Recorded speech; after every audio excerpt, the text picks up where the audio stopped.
Astaghfirullah. Bismillahirrahmanirrahim. Assalamualaikum warahmatullahi wabarakatuh. Alhamdulillah wassalatu wassalamu ala Rasulillah wa ala alihi wa sahbihi wa mawalah wa la hawla wa la quwata illa billahi wa ba'du. Alhamdulillah, segala puja dan puji hanya milik Allah subhanahu wa ta'ala. Salawat dan juga salam kita hadiahkan kepada Rasul kita Nabi besar Muhammad sallallahu alaihi wa ala alihi wasallam. Ma'asyiral muslimat yang dimuliakan Allah subhanahu wa ta'ala, alhamdulillah di pagi menjelang siang ini kita bisa duduk kembali di Masjid Nidaul Ilmi Kapling Beliung, dan karena sekarang bertepatan tanggal 29 bulan Dzulqa'dah, artinya sebentar lagi kita akan menyambut tahun baru Islam, bulan yang penuh dengan keberkahan, yaitu bulan Muharram. Ada beberapa rahasia di balik bulan Muharram ini. Kenapa bulan Muharram ini menjadi bulan yang sangat istimewa dalam Islam? Tentu selain daripada bulan Muharram ini satu di antara 4 bulan hurum yang disebutkan dalam At-Taubah 36, tapi lebih daripada itu ada rahasia besar di balik bulan Muharram ini. Apa rahasianya? Rahasianya adalah kita diingatkan dengan hijrah Nabi sallallahu alaihi wasallam. Kenapa bulan Muharram itu identik dengan hijrah Nabi sallallahu alaihi wasallam? Padahal sepakat para ulama bahwa hijrah Nabi sallallahu alaihi wasallam itu di bulan Rabiul Awal. Tapi kenapa kemudian kalau disebutkan bulan Muharram seolah-olah kita diingatkan dengan pengorbanan Rasul dan para sahabat ketika mereka hijrah dari Mekah ke kota Madinah? Apa rahasianya? Ma'asyiral muslimat yang dimuliakan Allah subhanahu wa ta'ala, di zaman Amirul Mukminin Umar ibn al-Khattab radhiyallahu anhu, para sahabat pernah terjadi perselisihan gara-gara urusan surat menyurat dari daerah ke pusat. Salah satunya terjadi kepada sahabat Abu Musa al-Ash'ari radhiyallahu an yang menyurati Amirul Mukminin Umar bin Khattab radhiyallahu an. Di situ terjadi salah paham soal penanggalan. Karena memang saat itu Islam belum punya penanggalan resmi, masih mengikuti penanggalan lokal, karena masing-masing daerah punya almanak sendiri-sendiri, sehingga terjadi kesalahpahaman soal tanggal, khususnya tahun. Sehingga kemudian para sahabat Nabi sallallahu alaihi wasallam bermusyawarah dengan Amirul Mukminin Umar bin Khattab radhiyallahu anhu untuk membuat penanggalan sendiri, bahwa Islam harus punya penanggalan sendiri, tidak boleh mengekor kepada penanggalan orang-orang di luar daripada Islam. Dan ini bentuk kejayaan. Ketika kemudian Islam punya penanggalan sendiri, hakikatnya Islam sedang menyelisihi orang-orang yang ada di luar Islam dari kalangan kafirin. Makanya akhirnya sepakatlah Umar untuk membuat penanggalan Hijriah dengan tujuan juga untuk mentertibkan administrasi, lebih jauh daripada itu untuk menyelisihi penanggalan orang-orang kafir. Sehingga ketika para sahabat bermusyawarah dari mulai mana penanggalan itu ditetapkan, apakah dari mulai kelahiran Nabi sallallahu alaihi wasallam, atau dimulai dari diangkatnya Nabi sallallahu alaihi wasallam menjadi nabi dan rasul, atau dimulai dari peperangan Nabi sallallahu alaihi wasallam, atau peristiwa-peristiwa wafatnya Nabi sallallahu alaihi wasallam. Banyak ide para sahabat yang kemudian menjadikan satu penetapan bagi Amirul Mukminin Umar bin Khattab radhiyallahu an untuk mengambil salah satu daripada ide para sahabat itu. Maka Utsman ibn Affan radhiyallahu an, satu di antara khulafaur rasyidin, berpendapat bahwa penanggalan Islam itu dimulai daripada hijrah Nabi sallallahu alaihi wasallam. Akhirnya pendapat Utsman inilah disepakati bahwa Islam punya penanggalan sendiri dan dimulai daripada hijrah Nabi sallallahu alaihi wasallam. Maka tertetapkanlah penanggalan Islam itu dengan mengambil peristiwa besar yang disebut dengan hijratun Nabi, hijrah Nabi sallallahu alaihi wasallam, sehingga dikenal 1 Hijriah, 2 Hijriah, 3 Hijriah, sampai sekarang 1446 Hijriah. Itulah kenapa kemudian penanggalan dalam Islam itu ditentukan dengan hijrah Nabi sallallahu alaihi wasallam dan para sahabat. Lalu kenapa kalau sudah ditetapkan tahunnya mengikut kepada hijrah Nabi sallallahu alaihi wasallam sehingga dikenal dengan penanggalan Hijriah, kenapa pula kemudian bulan yang ditetapkan sebagai tahun baru Islam tidak di bulan Muharram, tidak di bulan Rabiul Awal? Bukankah bulan Rabiul Awal itu adalah peristiwa hijrah Nabi sallallahu alaihi wasallam? Kenapa pula penetapan bulan awalnya ditentukan di bulan Muharram sebagai tahun barunya? Tentu ada sejarah lain. Karena kebijakan Umar bin Khattab radhiyallahu anhu saat itu, di mana untuk menyebarkan informasi dari pusat ke daerah-daerah yang sudah meluas sampai ke daratan Syam, itu bukan perkara mudah. Lain dengan zaman sekarang, kalau mengumumkan informasi atau kebijakan dari pemerintah cukup lewat televisi, lewat koran-koran, media massa, YouTube, Facebook dan yang semacamnya yang sangat mutakhir di hari ini. Tapi di zaman itu, zaman jadul, tidak ada alat-alat komunikasi seperti ini, sehingga akan memayahkan menyebarkan informasi dari pusat ke daerah-daerah. Akhirnya kemudian Umar bin Khattab punya ide cemerlang, di mana Umar bisa mengumpulkan manusia tanpa harus diundang. Jadi Umar bisa mengumpulkan manusia sebanyak-banyaknya dari semua penjuru dunia tanpa harus diundang. Dengan cara apa? Menunggu musim haji. Dan musim haji itu diawali bulan Syawal, kemudian Dzulqa'dah, kemudian Dzulhijjah. Itulah yang disebut dengan bulan-bulan haji. Lah Umar radhiyallahu an meminta kepada para sahabat agar penetapan bulan di dalam Islam atau dikenal dengan tahun baru Islam itu ditetapkan di bulan Muharram.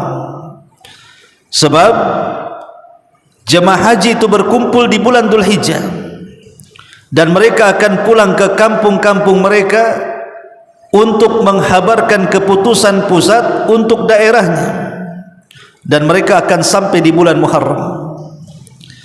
Makanya kemudian Umar menginstruksikan seluruh orang-orang yang ada di jemaah haji agar sepulangnya mereka dari bulan Dzulhijjah sampai ke kampung-kampung mereka bulan Muharram, bahwa pemerintah menetapkan bahwa bulan pertama, tahun pertama dalam Islam adalah dimulai daripada bulan Muharram 1 Hijriah. Dari sinilah kemudian kenapa bulan Muharram menjadi bulan tahun baru Islam. Di situ sejarahnya. Pertanyaan pun kemudian muncul, kenapa Umar dan sebagian besar para sahabat Nabi SAW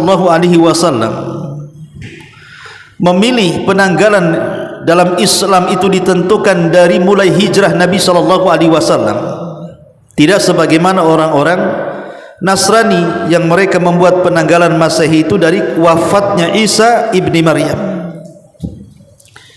Maka kita katakan bahwa Islam ini tidak sama dengan mereka, walaupun keyakinan mereka salah bahwa Isa itu belum wafat sebenarnya. Mereka mengambil dari kelahiran Isa bin Maryam, tetapi kemudian Islam tidak mengambil dari kelahiran Nabi, tetapi Islam mengambil dari hijrah Nabi SAW. Karena peristiwa hijrah itu momen yang sangat langka dalam Islam,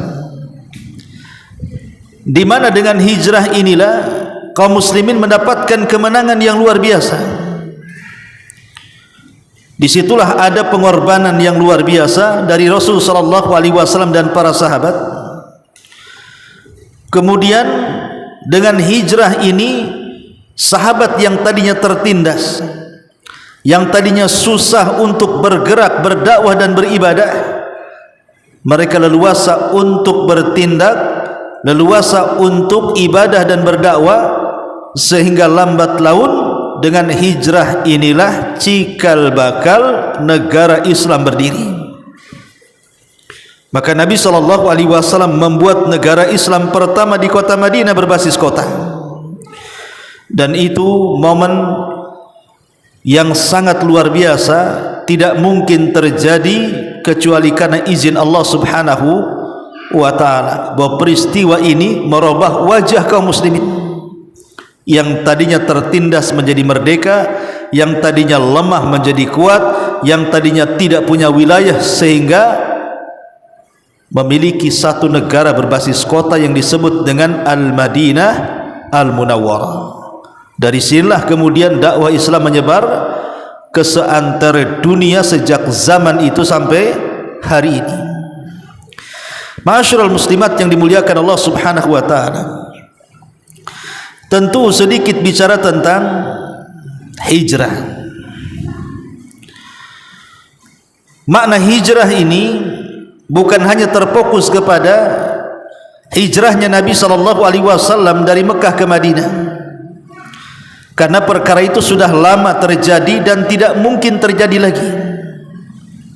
Karena Nabi SAW mengatakan la hijrata ba'dal fathi, tidak ada hijrah lagi setelah peristiwa Fathu Mekah. Karena Rasul sudah menguasai Mekah, buat apa lagi hijrah orang Mekah ke Madinah? Mekah sudah dikuasai kaum muslimin dan sudah banyak orang yang masuk Islam. Bahkan Nabi sudah menguasai 2 kota suci yang disebut dengan Mekah dan Madinah, sehingga sudah tidak ada hijrah sejak zaman itu sampai hari ini. Hijrah sudah dihapuskan, perjalanan dari Mekah ke Madinah, karena bagaimanapun Mekah jauh lebih indah dibandingkan kota Madinah, jauh lebih mulia, jauh lebih banyak pahala orang yang beribadah di dalamnya dibandingkan kota Madinah. Ya, contoh sederhana, orang yang sholat di Masjidil Haram itu mendapatkan 100.000 kali sholat dibandingkan sholat di masjid-masjid yang lainnya. Tapi kalau sholat di Masjid Nabawi di kota Madinah hanya mendapatkan 1.000 dibandingkan sholat di tempat-tempat yang lainnya. Dari sini menunjukkan bahwa Mekah jauh lebih mulia, sehingga tidak ada hijrah lagi. Karena Rasul yang mengatakan la hijrata ba'dal fathi, tidak ada hijrah setelah adanya Fathu Mekah. Tetapi walaupun tidak ada hijrah lagi dari kota Mekah menuju Madinah, bukan berarti kemudian hijrah ini sebatas ini saja. Tidak. Di sana ada hijrah-hijrah yang penting kita ketahui. Apa saja hijrah-hijrah itu? Yang pertama, hijratun minadz-dzunubi ila taubatin nasuha, hijrah dari dosa menuju taubat. Kalau seseorang itu kemudian masuk dalam kubangan maksiat, berlumuran dengan dosa, maka segeralah hijrah. Hijrah ke mana? Hijrah untuk bertobat kepada Allah Subhanahu wa taala sebelum terjadi atau sebelum telat melakukan tobat kemudian kematian menjemputnya. Lihat kisah seorang Bani Israel yang pernah saya kisahkan, yang pernah membunuh 99 jiwa. Kemudian Allah Subhanahu wa taala turunkan hidayah di dadanya, dia ingin bertobat. Maka dia bertanya kepada orang yang ahli ibadah namun jahil, sehingga orang walaupun ahli ibadah tapi jahil, fatwanya pasti salah. Malah kemudian memfatwakan orang sepertimu yang sudah membunuh 99 jiwa, mana bisa dimaafkan dan diampuni. Akhirnya kemudian orang ini marah, dibunuhlah ahli ibadah itu. Tapi dia tidak putus asa, dia tetap ingin hijrah dari kemaksiatan menuju taubatan nasuha. Dia bertanya-tanya lagi sampai akhirnya ketemu seorang alim, seorang abid lagi alim. Kemudian sang alim mengatakan kepada orang yang sudah membunuh 100 jiwa ini, yang tadinya 99 jiwa genap 100 karena membunuh sang ahli ibadah yang sesat itu. Maka sang alim ini mengatakan, engkau ada kesempatan untuk tobat, tapi syaratnya berangkatlah ke sebuah desa. Di desa itu penuh dengan orang alim dan orang soleh, engkau akan terbiasa dengan mereka. Karena keinginan tobat yang kuat, dia tidak pedulikan rintangan di jalan. Walaupun jauh nun jauh di sana tempatnya, tetap dia berjalan. Sampai akhirnya bekal habis, keinginan kuat untuk bertobat kuat, tapi apalah daya, Allah Subhanahu wa taala takdirkan cabut nyawanya di tengah jalan. Ketika dicabut nyawanya, datang dua malaikat, satu malaikat azab dan satu malaikat rahmat. Kata malaikat azab, ruh ini layak untukku dan layak masuk neraka karena dia sudah membunuh 100 jiwa. Malaikat rahmat menarik ruh ini dan mengatakan, tidak, dia layak masuk surga karena sudah ada keinginan untuk taubatan nasuha. Tarik menariklah antara malaikat rahmat dan malaikat azab. Sampai akhirnya Allah Subhanahu wa taala mengutus malaikat yang akan menengahi dua malaikat ini. Kata malaikat ini, Allah memerintahkan aku untuk mengukur jalan dari orang alim yang ditanya dengan kematian orang yang sudah membunuh 100 jiwa. Apakah masih dekat ataukah sudah jauh? Kalau masih dekat, serahkan dia kepada malaikat azab. Kalau sudah jauh dan mendekati lingkungan yang baik, desa yang diperintahkan oleh sang alim untuk didatangi karena di dalamnya banyak orang saleh dan orang alim, masukkan dia ke surga karena dia sudah dekat dengan kampung itu. Akhirnya kemudian malaikat penengah ini mengatakan, sebaiknya ukur. Sebenarnya jarak antara kematian dengan orang yang alim itu tidak jauh sebenarnya, masih jauh tempat tujuan dia. Tapi Allah Subhanahu wa taala itu Rahim. Allah itu Maha penyayang kepada hamba-hambanya. Dan dalam kaidah bahwa rahmat Allah itu lebih luas dibandingkan murkanya. Sekalipun dia sudah membunuh 100 jiwa, tentu Allah murka kepada pembunuh. Tetapi kasih sayang Allah lebih luas karena dia sudah ada keinginan bertobat dan sudah melangkahkan kakinya ke tempat tobat. Maka Allah Subhanahu wa taala lebih merahmati dibandingkan mengadabnya. Tiba-tiba kemudian bumi dilipatkan sehingga didekatkan kepada kampung tujuan dibandingkan tempat orang alim yang ditanya. Maka malaikat rahmat mengambilnya dan memasukkan ruhnya ke dalam surga. Lihat bagaimana orang ini, dia hijrah dari perbuatan dosa karena sudah banyak membunuh dan bermaksiat, tetapi dia tidak pernah putus asa dalam hijrahnya. Akhirnya dia membuahkan hasil, Allah masukkan ia ke dalam surga, padahal dia sudah membunuh 100 jiwa tuh. Kenapa? Karena dia ada keinginan hijrah dari berbuat dosa kepada taubatan nasuha. Ini yang pertama. Yang kedua, kata para ulama, hijratun minal jahli ilal ilmi, hijrah dari kejahilan menuju ilmu pengetahuan. Saya yakin ibu-ibu yang datang ke Nidaul Ilmi untuk duduk di majelis ilmu memiliki niat mengangkat kejahilan, baik kejahilan yang ada pada diri sendiri ataupun mengangkat kejahilan yang ada pada orang lain. Itulah tujuan orang itu hadir di majelis ilmu. Jadi ibu itu harus punya niat. Kenapa datang ke Masjid Nidaul Ilmi untuk belajar setiap pekannya? Maka tujuan yang pertama tentu lillah, karena Allah, karena ingin beribadah kepada Allah dengan ilmu. Tapi di sana ada tujuan yang tidak kalah pentingnya. Apa itu? Mengangkat kejahilan kepada diri sendiri dan kemudian akan mengangkat kejahilan dari orang lain. Itu tujuannya.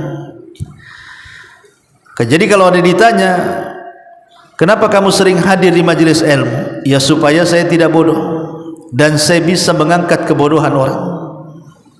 Begitu jawabannya. Lah ketika seseorang kemudian hendak berpisah dari kejahilan kepada ilmu pengetahuan, berarti posisi ibu yang hadir di sini itu sedang hijrah. Jadi ibu duduk mendengarkan ceramah ini, hakikatnya ibu sedang hijrah.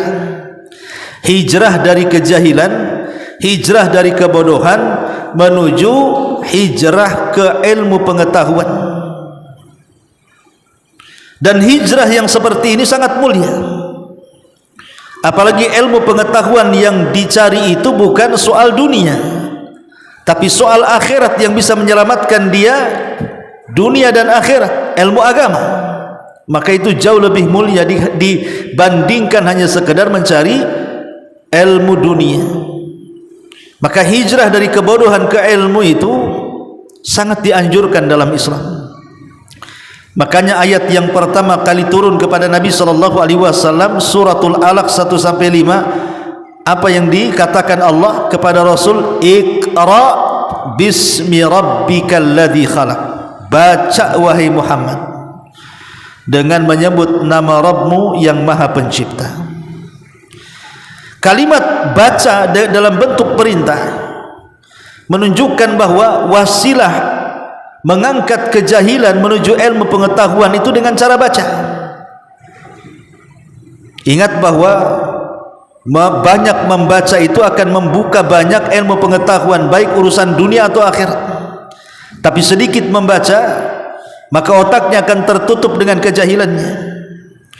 Maka seseorang yang kemudian duduk ingin mengangkat kejahilan pada diri sendiri dengan niat juga mengangkat kejahilan kepada orang, maka dia sedang hijrah dari jahil menuju ilmu. Ini yang kedua. Yang ketiga, hijratun minal kadhibi ila sidqi, hijrah dari hal-hal yang berbau dusta menuju hal-hal yang berbau kejujuran.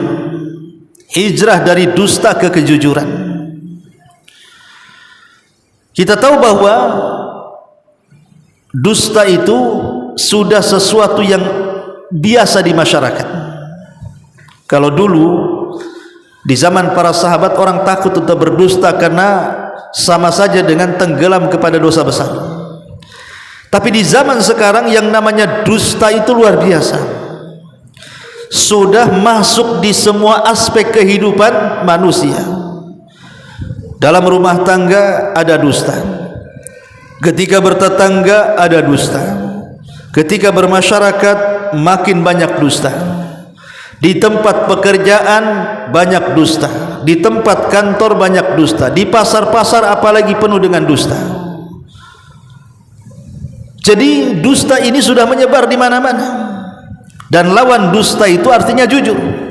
Dan sekarang kejujuran ini subhanallah sudah hampir punah di tengah-tengah kaum muslimin. Bahkan di tengah-tengah bangsa yang kita cintai, kejujuran ini sudah mulai terkikis, bahkan kalau boleh dikata sudah hampir habis. Contoh sederhana saja, lihat pemerintah kita. Kenapa pemerintah kita coba membentuk badan-badan pengawas keuangan? Untuk apa coba? Dulu ada BPK, kemudian macam-macam sampai kepada KPK. Buat apa pemerintah membuat badan-badan pengawas keuangan? Di semua sektor, di semua kementerian, diawasi keuangannya, diaudit dan lain sebagainya. Karena sudah tidak ada kejujuran lagi, itu masalahnya.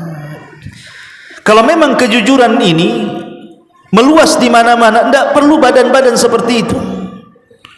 Tidak perlu orang jujur itu diawasi, pasti dia jujur. Yang perlu diawasi itu karena kejujuran sudah tidak ada, para pendusta muncul di mana-mana. Baik tingkat yang paling rendah dalam keluarga sampai kepada tingkat yang paling tinggi dalam sebuah tatanan negara. Lah, inilah yang terjadi. Hampir semua orang terlibat dalam dusta. Maka yang ketiga, hijrah juga adalah berusaha untuk hijrah dari dusta menuju lawannya, as-sidqi, kejujuran. Karena bagaimanapun kejujuran itu membawa kemakmuran. Bangsa ini kalau jujur, tidak ada korupsi-korupsi di dalamnya, tidak ada yang curang, sogok, menyogok, pelicin, mempercepat dan begitu seterusnya, maka bangsa ini akan aman. Tapi karena kalau sudah kejujuran terkikis, rumah tangga saja bisa cerai. Kalau suami sudah tidak jujur, istri sudah tidak jujur, rumah tangga akan binasa. Orang tua tidak jujur, anak tidak jujur, keluarga bisa berantakan, tetangga bisa pisah dan bermusuhan, bangsa akan hancur karena kedustaan kalau sudah tidak ada kejujuran. Makanya kenapa Nabi SAW sampai mengatakan iyyakum wal kadhiba, hati-hati kalian dari dusta. Fa innal kadhiba yahdi ilal fujur, karena dusta itu mengantarkan kepada kejahatan. Wal fujur yahdi ilan nar, dan kejahatan itu dipastikan mengarah ke neraka. Wa alaikum bisidqi, tapi berpegang teguhlah dengan kejujuran. Fa inna sidqa yahdi ilal bir, karena kejujuran itu mengantarkan kepada kebaikan. Wal birru yahdi ilal jannah, sementara kebaikan itu dipastikan jalannya menuju surga. Lihat bagaimana Nabi SAW menyebut dalam satu redaksi hadis tentang bahaya dusta dan tentang kemuliaan jujur. Maka dari sekarang hijrahlah dari hal-hal yang dusta menuju kejujuran. Ini yang ketiga. Yang keempat, hijratun minal inayati bil jasadi ilal inayati bir ruhi. Hijrah dari hanya memperhatikan soal fisik dan jasad kepada memperhatikan soal ruh dan jiwa. Kenapa demikian, Bu? Sekarang kita lihat dan sangat disayangkan orang-orang yang hijrah, ya, di antara kita saja, para ummahat yang sudah mulai duduk di pengajian, baik pengajian langsung di majelis taklim atau mendengar YouTube, channel-channel dakwah, atau membaca buku-buku yang terjemahan yang sudah diterjemahkan dari kitab-kitab para ulama. Yang disesalkan adalah hijrah itu semata-mata hanya sekedar memperhatikan penampilan jasad saja, busana yang indah, jilbab-jilbab yang luar biasa pamernya, sampai kepada kaos kaki, sampai kepada cadar dan begitu seterusnya. Hanya penampilan saja. Jadi ada orang yang hijrah itu dari penampilan saja. Memang dulunya dia tidak pakai jilbab, sekarang sudah pakai jilbab. Dulunya mungkin pakaiannya robak-robek di sana sini, sekarang sudah mulai rapi dari atas kepala sampai kaki. Dulu tidak pernah pakai kaos kaki, sekarang pakai kaos kaki. Dulu wajah tidak pernah ditutup, akhirnya ditutup.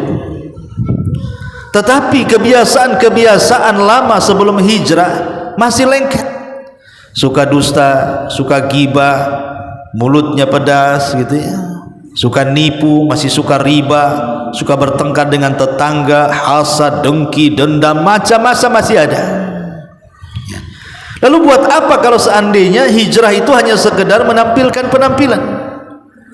Bukan itu tujuannya. Bukankah Nabi yang mengatakan, innallaha la yanzuru ila suwarikum wala ila amwalikum. Allah lah tidak melihat penampilanmu, tidak pernah melihat hartamu, tetapi yang Allah lihat, kata Nabi sallallahu alaihi wasallam, walakin yanzuru ila qulubikum wa a'malikum. Allah hanya melihat hati kalian jernih atau tidak, dan amal kalian baik atau tidak. Makanya hijrah yang keempat adalah hijratun minal inayati bil jasadi ilal inayati bir ruh. Sekarang harus ganti, Bu. Hijrah ibu itu bukan hanya sekedar memperbaiki fisik saja,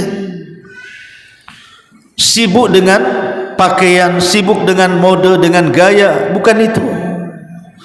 Tapi sibukkanlah dengan sesuatu yang bermanfaat. Kalau sudah hijrah betul-betul, tingkatkan ibadah. Dulu tidak pernah sholat sunnah, jadi rajin sholat sunnah. Dulu tidak pernah baca Quran, rajin baca Quran. Dulu tidak pernah berzikir, rajin berzikir. Dulu tidak pernah haji di majelis ilmu, sekarang haji di majelis ilmu. Dulu tidak pernah mengajak manusia kepada kebaikan, mencegah kemungkaran, sekarang sudah mulai berdakwah, walaupun 1-2 ayat kita sampaikan sesuai pengetahuan. Jadi itulah yang disibukkan. Bukan hanya sibuk itu kalau sudah pegang handphone, yang ditengok itu asli busana saja. Ini jilbab termode, terbaru, inden, hanya ada 2 di Indonesia. Jadi Allah tidak memandang itu. Pakaian ini bukan menunjukkan hijrah yang sesungguhnya. Ya, dia sudah baik merubah pakaian dari yang membuka aurat menjadi penutup aurat, itu akan menjadi sebuah pahala di hadapan Allah. Tetapi pakaian yang menutup juga bukan berarti kemudian sesuai dengan syar'i. Contoh umpamanya pakaiannya sekarang kan pakaian-pakaian syar'i itu macam-macam tuh. Ada yang mahal, branded, bermerek, itu mahal sekali. Mengumpulkan uang hanya untuk pakaian, sementara mungkin fuqara wal masakin mereka menjerit karena kelaparan.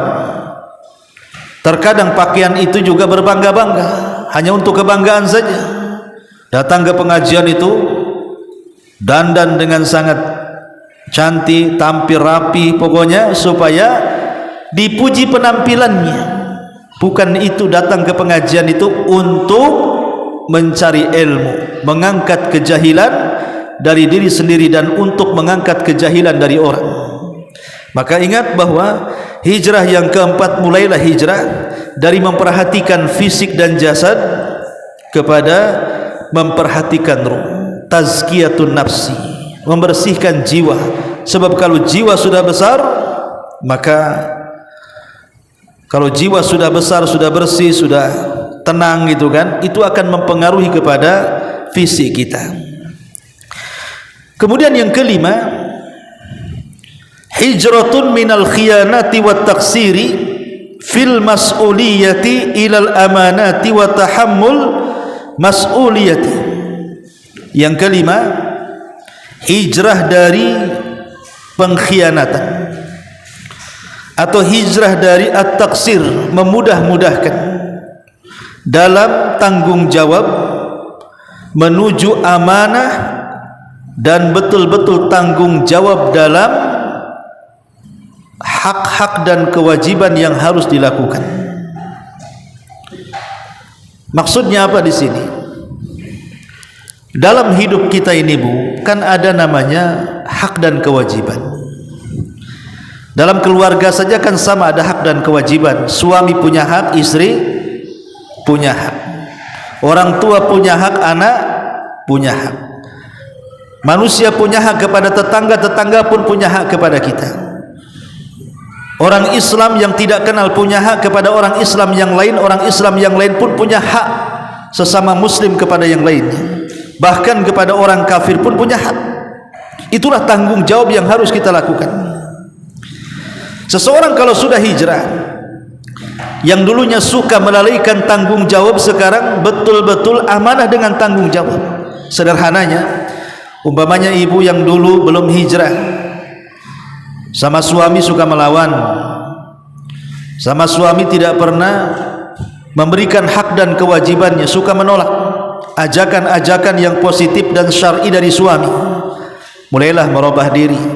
Sini seorang istri punya hak dan kewajiban, mulai diperbaiki. Sebagai orang tua dulu mungkin sebelum hijrah, ibu tidak pernah mempunyai perhatian untuk mengajarkan anak-anak agama, mengajarkan anak-anak baca Quran, mengajarkan anak-anak untuk ibadah. Setelah hijrah, maka ibu mulai setelah memperbaiki diri solatnya, mulai diajarkan solatnya kepada anaknya. Mulai ibu sendiri yang mengajarkan kepada anaknya membaca Quran. Mulai ibu sendiri yang mengajak anaknya ke tempat-tempat yang bisa merubah akhlaknya menjadi lebih baik, dan begitu seterusnya. Harus lebih tanggung jawab. Atau mungkin orang-orang yang bekerja sebagai bawahan, maka dia harus disiplin dalam pekerjaannya. Bukankah Nabi yang mengatakan al-muslim ala syurutihim, seorang muslim itu di atas syarat yang sudah ditandatangani. Kalau seorang pekerja, dia sudah tanda tangan bekerja dari jam sekian ke jam sekian dengan pekerjaan ini dan gaji sekian, maka tanggung jawab dari pekerja yang sudah digaji sesuai dengan kesepakatan tidak boleh berkhianat, seperti mencuri waktu, malas-malas, telat-telat, dan begitu seterusnya. Maka sekarang harus hijrah. Kalau seandainya kita digaji 3 juta sebulan, kemudian kita malas-malas bekerja, maka uang yang kita makan itu sebagiannya haram. Atau kita mencuri waktu, maka ketika mencuri waktu, uang gaji kita itu menjadi haram, haram dimakan, ya. Karena dia mengambil hak orang lain tanpa ada tanggung jawab di situ. Maka ini juga yang kelima, hijrah dari pengkhianatan atau melalaikan tanggung jawab menuju amanah dan bertanggung jawab dalam hak dan kewajiban. Kemudian yang keenam, hijratun minadz zulmi ilal adli, hijrah dari kezaliman menuju kepada keadilan. Dulu kita sering zalim, dengan lisan kita menyakiti tetangga kita, dengan lisan kita menyakiti pasangan kita, dengan lisan kita menyakiti orang-orang yang harusnya mereka dekat dengan kita, akhirnya menjauh dari kita. Atau zalim dengan kekayaan kita, atau zalim dengan tangan dan perbuatan kita. Sekarang berhentilah, hijrahlah kepada keadilan, menjadi orang baik, sudah tidak menjadi orang zalim lagi. Nah, inilah diantara 6 hijrah yang harus dipahami oleh kita semuanya, bahwa hijrah itu bukan hanya sekedar hijrah dari kota Mekah ke kota Madinah, kan itu sudah ditutup, tidak ada hijrah lagi. Tapi 6 hijrah ini masih tetap berlaku. Hijrah dari perbuatan dosa kepada taubatan nasuha, hijrah dari kejahilan kepada ilmu pengetahuan agama, hijrah dari dusta menuju kejujuran, hijrah dari memperhatikan jasad kepada memperhatikan ruh, hijrah dari pengkhianatan, kelalaian dalam tanggung jawab menjadi amanah dan penuh tanggung jawab, dan yang terakhir hijrah dari kezaliman menuju keadilan. Ma'asyiral muslimat yang dimuliakan Allah Subhanahu wa taala, ada pelajaran besar kalau kita melihat sejarah Nabi sallallahu alaihi wasallam, bagaimana beliau hijrah dengan para sahabat dari Mekah ke kota Madinah. Pertama pelajarannya, satu, at-tadhiyatu, pengorbanan. Pengorbanan yang tidak bisa terbayang, pengorbanan yang kalau kita pikirkan enggak masuk akal. Bagaimana mungkin para sahabat Nabi sallallahu alaihi wasallam rela meninggalkan rumah, tanah kelahiran, harta benda, bisnis-bisnis mereka, ditinggalkan begitu saja. keluar menuju kota yang tempatnya asing. Boleh jadi kemudian di situ harus mengadu nasib, bisa saja kemudian menghadapi kelaparan, dan begitu seterusnya, penyakit dan wabah. Tapi demi memperjuangkan Islam, memperjuangkan agama Allah, mereka rela untuk meninggalkan dunia demi mengejar akhiratnya. Ini pengorbanan seperti apa yang seperti ini? Ma'asyiral muslimat yang dimuliakan Allah Subhanahu wa taala, belum lagi pengorbanan dengan harta mereka, dengan jiwa mereka.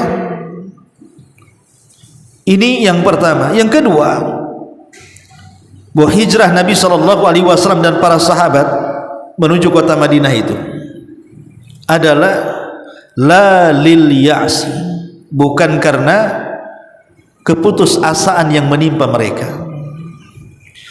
Rasul bukan putus asa karena sudah tidak bisa lagi berdakwah di kota Mekah. Para sahabat tidak putus asa ketika mereka sudah tidak bisa lagi beribadah di kota Mekah.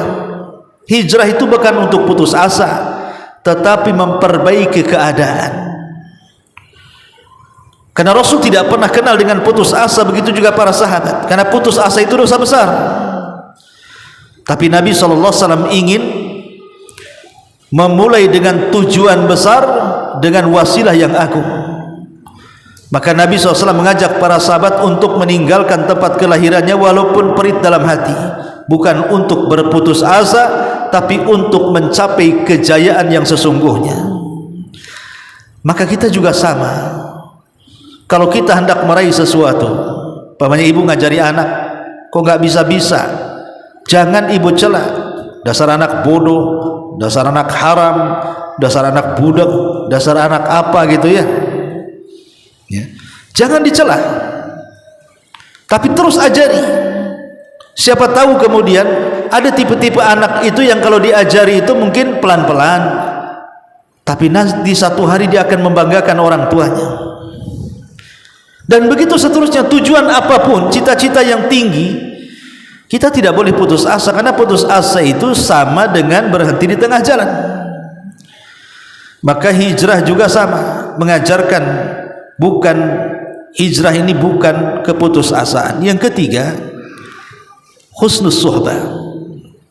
Dalam hijrah di sini kita diajarkan tentang perkawanan terindah sepanjang sejarah. Perkawanan Abu Bakar dan Nabi SAW dengan berbagai macam ujian yang Allah berikan kepada mereka. Mereka tetap bersama. Bahkan sebelum Islam, setelah Islam, dalam hijrah, dalam perang, sampai kepada kematiannya pun kuburan Abu Bakar berada di samping Nabi SAW. Maka sama, ini juga pelajaran hijrah Rasul dan sahabat ini. Kita pun dalam kehidupan kita jangan sembarang mencari teman. Carilah teman yang baik. Seperti Rasul mengambil Abu Bakar sebagai teman dia, karena Abu Bakar orang yang paling baik, maka bisa mensukseskan cita-cita dan tujuan Nabi. Akhirnya sampai juga di kota Madinah.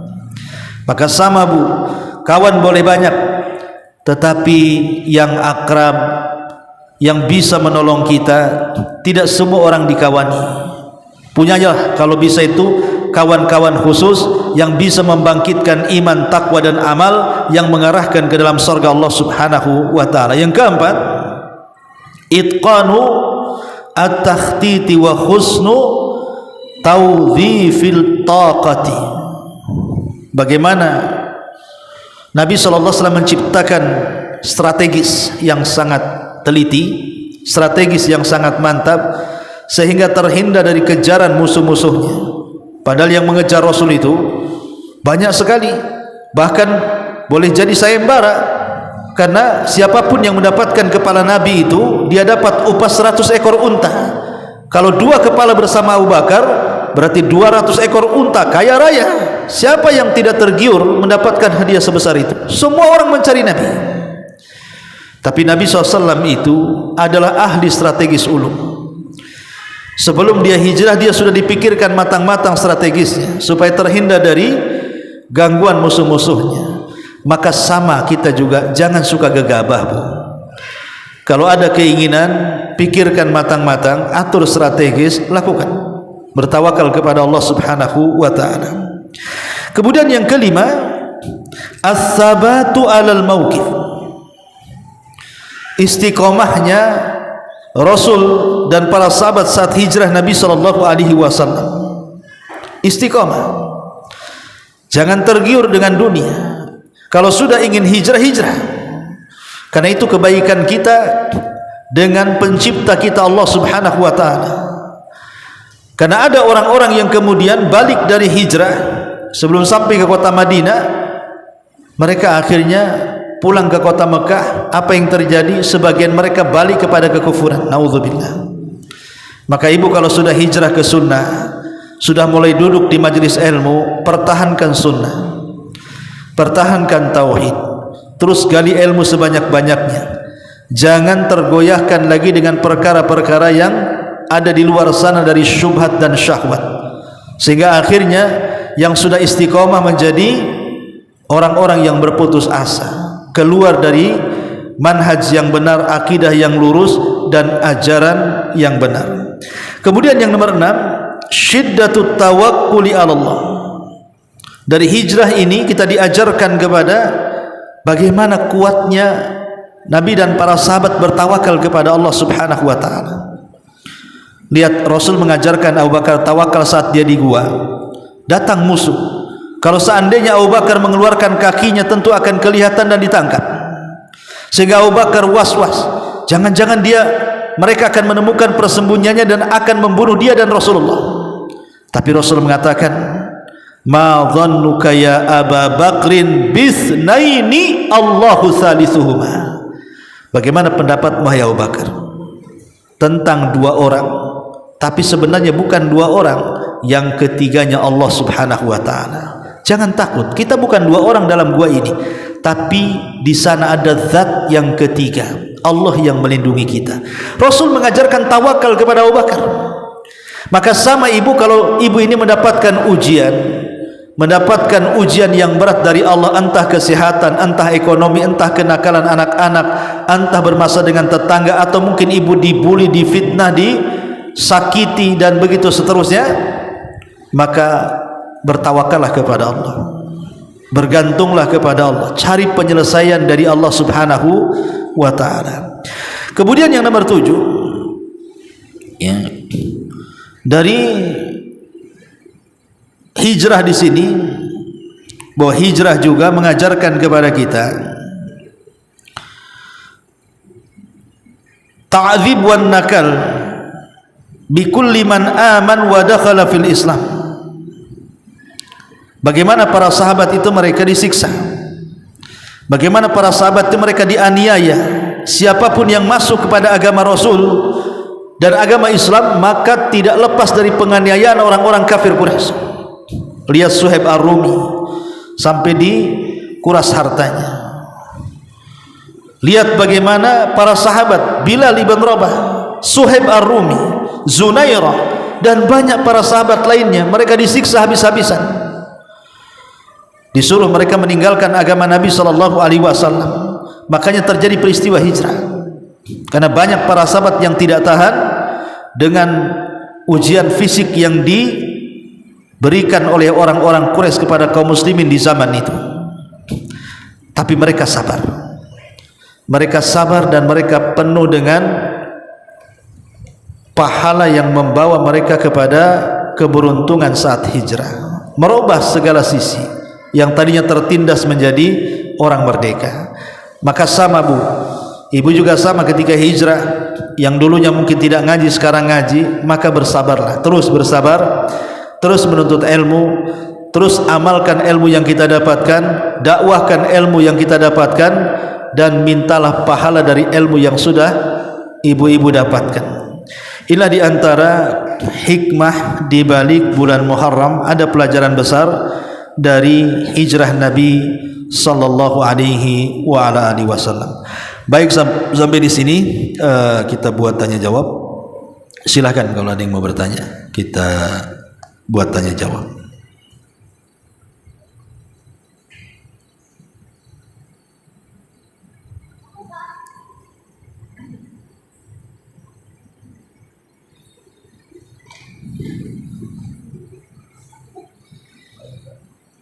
Enggak ada. Kita tutup dengan doa kafaratul majlis. Subhanallah bihamdika asyhadu an la ilaha illa anta astaghfiruka wa atubu ilaik. Allahu ta'ala alam. Assalamualaikum warahmatullahi wabarakatuh.